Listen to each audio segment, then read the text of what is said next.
हरि ओम। श्रीमद् वाल्मीकि रामायणे युद्धकांडे चतुश्चत्वारिंशः सर्गः। रात में वानरों और राक्षसों का घोर युद्ध, अंगद के द्वारा इंद्रजित की पराजय, माया से अदृश्य हुए इंद्रजित का नागमय बाणों द्वारा श्री राम और लक्ष्मण को बांधना।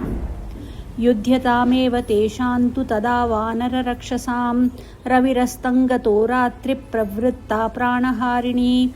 इस प्रकार उन वानर और राक्षसों में युद्ध चल ही रहा था कि सूर्यदेव अस्त हो गए तथा प्राणों का संहार करने वाली रात्रि का आगमन हुआ। अन्योन्यं बद्ध वैराणां घोराणां जयमिच्छतां संप्रवृत्तं निशायुद्धं तदा वानर रक्षसां। वानरों और राक्षसों में परस्पर वैर बंध गया था। दोनों ही पक्षों के योद्धा बड़े भयंकर थे तथा अपनी अपनी विजय चाहते थे। अतः उस समय उनसे रात्रि युद्ध होने लगा। राक्षसोऽसीति हरयो वानरोऽसीति राक्षसाः अन्योन्यं समरे जग्नुस्तस्मिंस्तमसि दारुणे। उस दारुण अंधकार में वानर लोग अपने विपक्षी से पूछते थे, क्या तुम राक्षस हो? और राक्षस लोग भी पूछते थे, क्या तुम वानर हो? इस प्रकार पूछ पूछ कर समरांगण में वे एक दूसरे पर प्रहार करते थे। हतदारय चैहीति कथम विद्रवसीति च एवं सुतुमुल शब्दस्तस्मिन् सैन्ये तु शुश्रुवे। सेना में सबोर, मारो, काटो, आओ तो, क्यों भागे जाते हो, ये भयंकर शब्द सुनाई दे रहे थे। काला कांचन सन्नाहास्तस्मिंस्तमसि राक्षसा संप्रदृश्यन्त शैलेन्द्रा दीप्तौषधिवना इव। काले काले राक्षस सुवर्णमय कवचों से विभूषित होकर उस अंधकार में ऐसे दिखाई देते थे मानो चमकती हुई औषधियों से वन से युक्त काले पहाड़ हों। तस्मिन् तमसि दुष्पारे राक्षसा क्रोध मूर्छिताः परिपेतुर्महावेगा भक्षयन्त प्लवंगमान। उस अंधकार से पार पाना कठिन हो रहा था। उसमें क्रोध से अधीर हुए महान वेगशाली राक्षस वानरों को खाते हुए उन पर सब ओर से टूट पड़े। ते हयान कांचना पीडान ध्वजांश्चाशि विशोपमान आप्लुत्य दशनैस्तीक्ष्णैर्भीमकोपाव्यदारयन्। तब वानरों का कोप बड़ा भयानक हो उठा। वे उछल उछल कर अपने तीखे दांतों द्वारा सुनहरे साज से सजे हुए राक्षस दल के घोड़ों को और विषधर सर्पों के समान दिखाई देने वाले उनके ध्वजों को भी विदीर्ण कर देते थे। वानरा बलिनो युद्धे क्षोभयन् राक्षसीं चमूं कुंजरान कुंजरारोहान पताका ध्वजिनो रथान चकर्षुश्च ददंशुश्च दशनई क्रोध मूर्छिता। बलवान वानरों ने युद्ध में राक्षस सेना के भीतर हलचल मचा दी। वे सबके सब क्रोध से पागल हो रहे थे। अतः हाथियों एवं हाथी सवारों को तथा ध्वज पताका से सुशोभित रथों को भी खींच लेते और दांतों से काट काट कर क्षत विक्षित कर देते थे। लक्ष्मणश्चापि रामश्च शरैराशि विशोपमैः दृश्यादृश्यानि रक्षांसि प्रवराणि निजग्नतुः। बड़े बड़े राक्षस कभी प्रकट होकर युद्ध करते थे और कभी अदृश्य हो जाते थे, परंतु श्री राम और लक्ष्मण विषधर सर्पों के समान अपने बाणों द्वारा दृश्य और अदृश्य सभी राक्षसों को मार डालते थे। सुरंगखुर विध्वस्तं रथनेमिसमुत्थिमतं रुरोधकर्ण नेत्राणि युध्यतां धरणीरजः। घोड़ों की टाप से चूर्ण होकर रथ के पहियों से उड़ाई हुई धरती की धूल योद्धाओं के कान और नेत्र बंद कर देती थी। वर्तमाने तथा घोरे संग्रामे लोमहर्षणे रुधिरौघा महाघोरा नद्यस्तत्र विसुस्त्रुवुः। इस प्रकार रोमांचकारी भयंकर संग्राम के छिड़ जाने पर वहां रक्त के प्रवाह को बहाने वाली खून की बड़ी भयंकर नदियां बहने लगी। ततो भेरी मृदंगानां पणवानांच निस्वनः शंखनेमिस्वनोन्मिश्रः संबभूवाद्भुतोपमः। तदनंतर भेरी, मृदंग और पणव आदि बाजों की ध्वनि होने लगी, जो शंखों के शब्द तथा रथ के पहियों की घरघराहट से मिलकर बड़ी अद्भुत जान पड़ती थी। हतानां स्ततमानानां राक्षसानांच निस्वनः शस्तानां वानराणांच संबभूवात्र दारुणः। घायल होकर करहाते हुए राक्षसों और शस्त्रों से क्षत विक्षित हुए वानरों का आर्तनाद वहां बड़ा भयंकर प्रतीत होता था। हतैर्वानरमुख्यैश्च शक्तिशूलपरश्वधैः निहतै पर्वताकारैः राक्षसै कामरूपिभिः शस्त्रपुष्पोपहारा च तत्रासीद्युद्धमेदिनी दुर्ज्ञेया दुर्निवेशा च शोणितास्त्रावकर्दमा। शक्ति, शूल और फरसों से मारे गए मुख्य मुख्य वानरों तथा वानरों द्वारा काल के गाल में डाले गए इच्छानुसार रूप धारण करने में समर्थ पर्वताकार राक्षसों से उपलक्षित उस युद्ध भूमि में रक्त के प्रवाह से कीच हो गई थी। उसे पहचानना कठिन हो रहा था तथा वहां ठहरना तो बहुत मुश्किल हो गया था। ऐसा जान पड़ता था उस भूमि को शस्त्र रूपी पुष्पों का उपहार अर्पित किया गया है। सा बभूव निशा घोरा हरिराक्षसहारिणी कालरात्रिव भूतानां सर्वेषां दुरतिक्रमा। वानरों और राक्षसों का संहार करने वाली वह भयंकर रजनी काल रात्रि के समान समस्त प्राणियों के लिए दुर्लंघ्य हो गई थी। ततस्ते राक्षसास्तत्र तस्मिंस्तमसि दारुणे राममेवाभ्यवर्तन्त संहृष्टा शरवृष्टिभिः। तदनंतर उस दारुण अंधकार में वहां के सब राक्षस हर्ष और उत्साह में भरकर बाणों की वर्षा करते हुए श्री राम पर ही धावा करने लगे।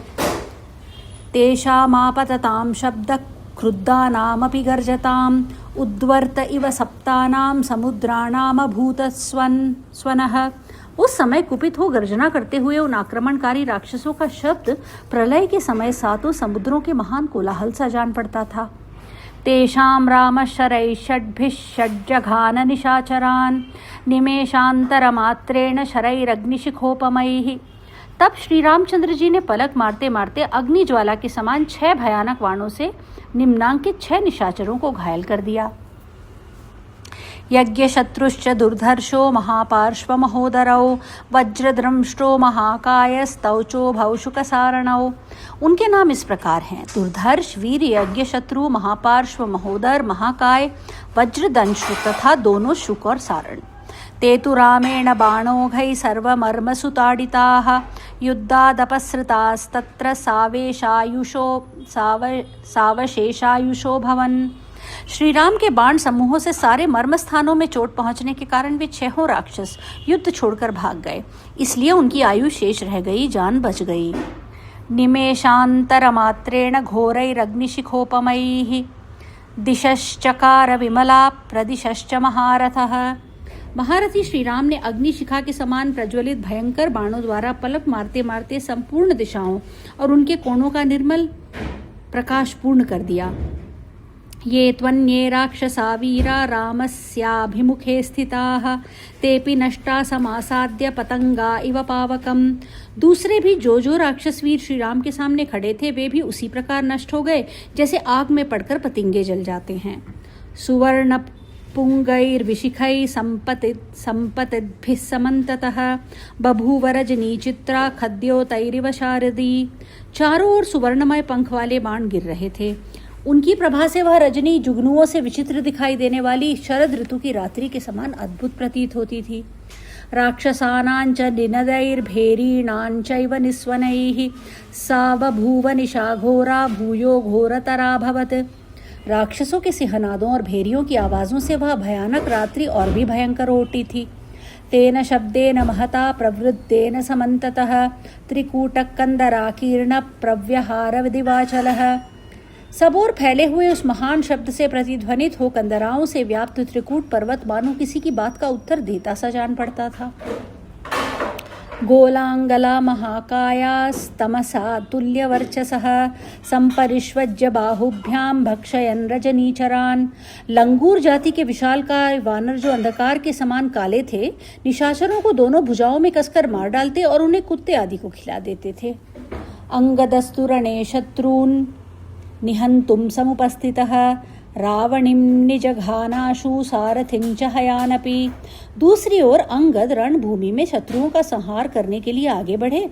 उन्होंने रावण पुत्र इंद्रजित को घायल कर दिया तथा उनके सारथी और घोड़ों को भी यमलोक पहुंचा दिया।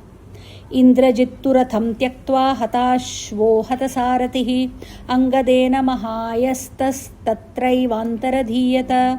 अंगद के द्वारा घोड़े और सारथी के मारे जाने पर महान कष्ट में पड़ा हुआ इंद्रजित रथ को छोड़कर वहीं अंतर्ध्यान हो गया। तत्कर्म वालिपुत्रस्य सर्वे देवा सहर्षिभिः तष्टुवुपूजनार्हस्य तौचोभौ राम लक्ष्मणौ। प्रशंसा के योग्य वाली कुमार अंगद के उत्तम पराक्रम की ऋषियों सहित देवताओं तथा दोनों भाई श्री राम और लक्ष्मण ने भूरी भूरी प्रशंसा की। प्रभावं सर्वभूतानि विदुरिन्द्रजितो युधि ततस्ते तं महात्मानं दृष्ट्वा तुष्टा प्रदर्शितम्। संपूर्ण प्राणी युद्ध में इंद्रजित के प्रभाव को जानते थे, अतः अंगद के द्वारा उसको पराजित हुआ देख उन महात्मा अंगद पर दृष्टिपात करके सबको बड़ी प्रसन्नता हुई। ततः प्रहृष्टा कपयः ससुग्रीव विभीषणाः साधु साध्विति नेदुश्च दृष्ट्वा शत्रुं पराजितम्। शत्रु को पराजित हुआ देख सुग्रीव और विभीषण सहित सब वानर बड़े प्रसन्न हुए और अंगद को साधुवाद देने लगे। इंद्रजित्तु तदानेन निर्जितो भीमकर्मणा संयुगे बालिपुत्रेण क्रोधन चक्रे सुदारुणम। युद्धस्थल में भयानक कर्म करने वाले वालीपुत्र अंगद से पराजित होकर इंद्रजित ने बड़ा भयंकर क्रोध प्रकट किया। सोऽन्तर्धानगतः पापो रावणीरणकर्षितः ब्रह्मदत्तवरो वीरो रावणिक्रोधमूर्छितः अदृश्यो निशितान् बाणान् मुमोचाशानिवर्चसः। रावण कुमार वीर इंद्रजित ब्रह्मा जी से वर प्राप्त कर चुका था। युद्ध में अधिक कष्ट पाने के कारण वह पापी रावण पुत्र क्रोध से अचेत सा हो रहा था, अतः अंतर्धान विद्या का आश्रय ले अदृश्य हो उसके वज्र के समान तेजस्वी और तीखे बाण बरसाने आरंभ किए। रामंच लक्ष्मणंचैव घोरैर्नागमयैशरैः बिभेद समरे क्रुद्ध सर्वगात्रेषु राक्षसः। समरांगण में कुपित हुए इंद्रजित ने घोर सर्पमय बाणों द्वारा श्री राम और लक्ष्मण को घायल कर दिया। वे दोनों रघुवंशी बंधु अपने सभी अंगों में चोट खाकर क्षत विक्षित हो गए थे। मायया संवृतस्तत्र मोहयन् राघवौ युधि अदृश्य सर्वभूतानां कूटयोधी निशाचरः बबन्ध शरबन्धेन भ्रातरौ राम लक्ष्मणौ। माया से आवृत हो समस्त प्राणियों के लिए अदृश्य होकर वहां कूट युद्ध करने वाले उस निशाचर ने युद्ध स्थल में दोनों रघुवंशी बंधु श्री राम और लक्ष्मण को मोह में डालते हुए उन्हें सर्पाकार बाणों के बंधन में बांध लिया। तौ तेन पुरुषव्याघ्रौ क्रुद्धेनाशी विशैशरैः सहसा विहतौ वीरौ तदा प्रेक्षन्त वानराः। इस प्रकार क्रोध से भरे हुए इंद्रजित ने उन दोनों पुरुष प्रवर वीरों को सहसा सर्पाकार बाणों द्वारा बांध लिया। उस समय वानरों ने उन्हें नागपाश में बद्ध देखा। प्रकाश रूपस्तु यदा न शक्तस्तौ बाधितुं राक्षस राजपुत्रः मायां प्रयोक्तुं समुपाजगाम बबन्ध तौ राजसुतौ दुरात्मा। प्रकट रूप से युद्ध करते समय जब राक्षस राजकुमार इंद्रजित उन दोनों राजकुमारों को बाधा देने में समर्थ ना हो सका, तब उन पर माया का प्रयोग करने को उतारू हो गया और उन दोनों भाइयों को उस दुरात्मा ने बांध लिया।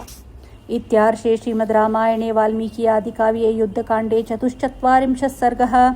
इस प्रकार श्री वाल्मीकि निर्मित आर्ष रामायण आदि काव्य के युद्धकांड में 44वां सर्ग पूरा हुआ। हरि ओम।